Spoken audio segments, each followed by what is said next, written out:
Halo semuanya, selamat datang di sesi bedah buku kita kali ini.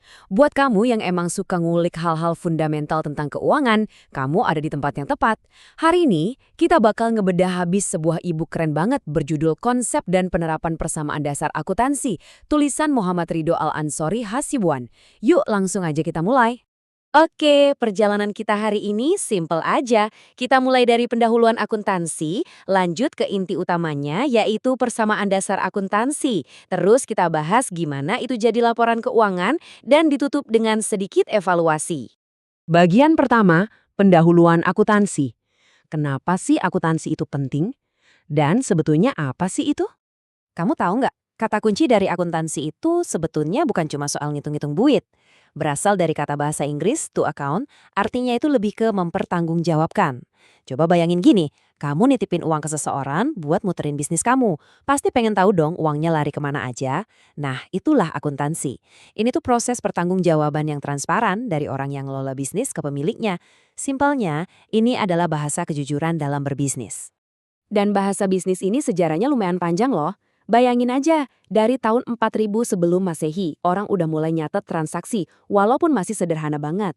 Terus, lompatan terbesarnya tuh ada di sekitar tahun 1300-an sampai 1850 Masehi. Ada seorang tokoh namanya Luca Paciori. Dia ngenalin yang namanya sistem pembukuan berpasangan, atau double entry. Ini bener-bener dobrakan besar pada masanya. Dari situlah, sampai sekarang, akuntansi terus berkembang pesat jadi alat modern yang mencakup audit, pajak, sampai analisis data yang canggih. Terus, buat apa sih kita repot-repot nyatet ini semua? Tujuannya tuh ada dua sisi. Secara khusus, ya pastinya buat nunjukin posisi keuangan dan hasil usaha kamu selama periode tertentu. Tapi ada yang lebih krusial nih, yaitu tujuan kualitatifnya. Informasi yang disajikan itu harus relevan, akurat, gampang dimengerti, dan ini yang paling penting, harus tepat waktu dan sesuai standar. Percuma kan punya data super akurat tapi laporannya telat, nggak bakal kepake buat manajer ngambil keputusan. Nah, buat nyampai tujuan itu, akuntansi punya 4 fungsi utama yang jalannya tuh runut banget, kayak mesin. Pertama, pastinya pencatatan atau recording, di mana semua transaksi dicatat rapi sesuai urutan waktu. Dari catatan itu, masuk ke fungsi kedua, yaitu pelaporan, di mana hasilnya disajikan ke pihak-pihak terkait. Setelah laporannya jadi, manajemen bisa pakai itu buat pengendalian, ngecek pengeluaran udah sesuai target belum. Dan terakhir, datanya dipakai buat perencanaan strategi bisnis ke depannya. Rapi banget kan flow-nya?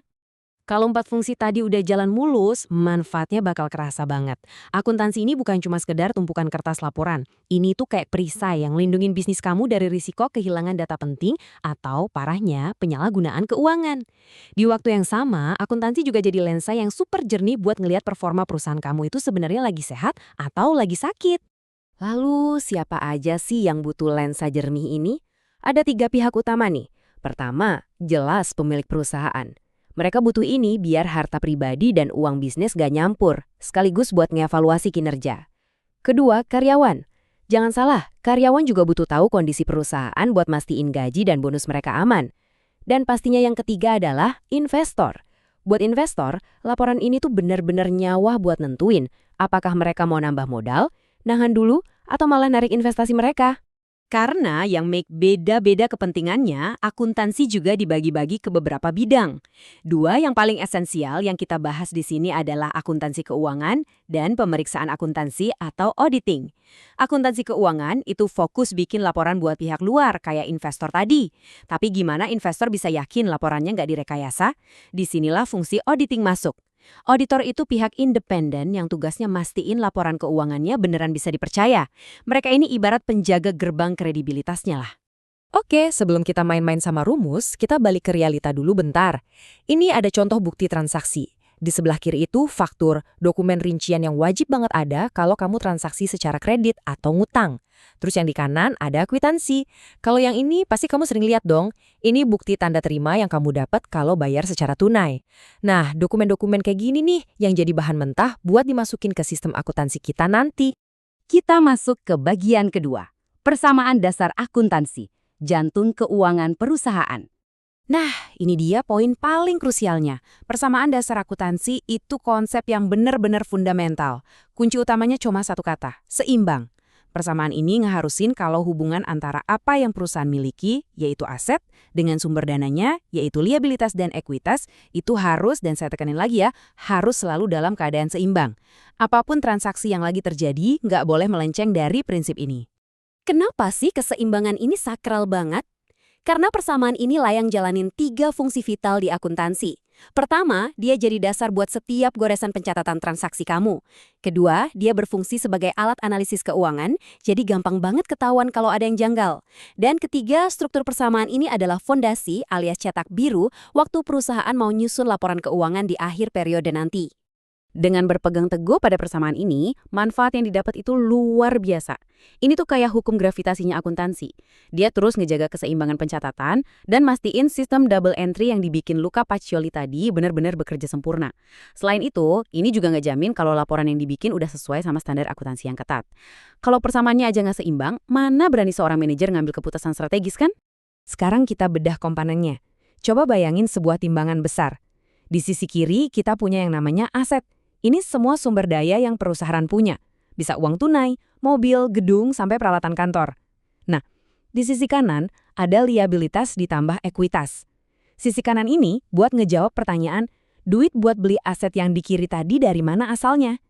Liabilitas itu berarti dapatnya dari ngutang ke kreditor, sedangkan ekuitas itu klaim dari pemilik perusahaan alias pakai modal sendiri. Dan ini dia bintang utama kita.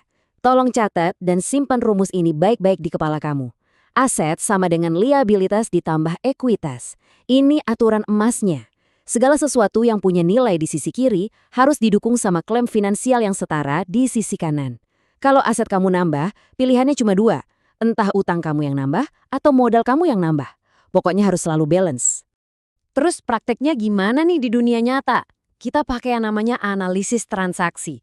Langkahnya simpel kok. Tiap kali ada kejadian keuangan, pertama, identifikasi dulu peristiwanya apa.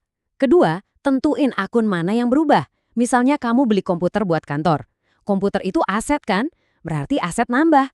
Tapi bayarnya pakai apa? Kalau kas, ya kasnya berkurang. Kalau ngutang, liabilitasnya yang nambah. Dan langkah ketiga yang paling penting, pastiin sisi kiri dan kanan persamaannya tetap seimbang sempurna setelah diinput. Biar lebih kebayang, coba deh lihat tabel transaksi ini. Fokus ke baris total di paling bawah ya. Di sisi aset, kita punya total 24,4 juta rupiah.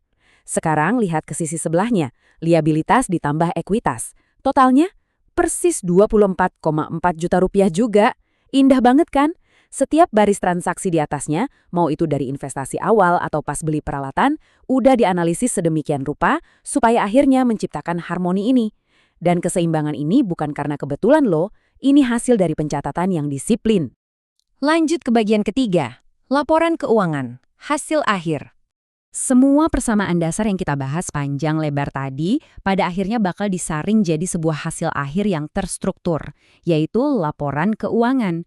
Contoh yang paling erat hubungannya sama persamaan tadi itu adalah neraca atau balance sheet. Dokumen inilah yang nantinya disodorin ke investor atau bank. Jadi tabel sederhana yang kita bahas barusan sebetulnya adalah cikal bakal dari neraca perusahaan bernilai miliaran rupiah di luar sana. Dan sampailah kita di bagian terakhir, evaluasi dan penutup. Oke, sebelum kita udahan, kita refresh dikit yuk. Coba tes ingatan kamu. Siapa sih tokoh jenius yang dapat julukan Bapak Akuntansi karena berhasil ngenalin sistem pembukuan berpasangan di abad pertengahan tadi? Kalau kamu jawab B, Luca Pacioli, wah bener banget. Berarti kamu nyimak bagian sejarah tadi dengan sangat baik. Satu lagi ya, kita tes matematika cepatnya. Ingat aturan emas kita, aset sama dengan liabilitas ditambah ekuitas. Nah, misal aset perusahaan kamu itu 100 juta rupiah, terus liabilitasnya 40 juta, kira-kira berapa tuh ekuitasnya? Tinggal dikurangin aja kan, 100 juta kurangi 40 juta. Yap, jawabannya adalah B, 60 juta rupiah. Gampang banget kan kalau konsep dasarnya udah dapat? Luar biasa banget. Nggak kerasa kita udah sampai di akhir bedah materi ini. Jadi, ingat ya, keseimbangan antara aset, liabilitas, dan ekuitas itu bukan sekedar hitung-hitungan matematis biasa. Itu adalah fondasi utama dan cerminan langsung dari tingkat kesehatan suatu bisnis. Makasih banyak ya udah luangin waktu dan fokus bareng hari ini. Apresiasi spesial juga pastinya buat Muhammad Ridho Al-Ansori Hasibuan atas e-book yang jadi landasan materi keren kita kali ini. Sebelum pamit, coba deh bayangin ini. Kalau besok perusahaan kamu bernilai 1 miliar, Berapa persen yang beneran punya kamu, dan berapa persen yang sebenarnya masih punya bank. Menarik kan buat dipikirin? Teruslah eksplorasi dan sampai jumpa di materi seru berikutnya.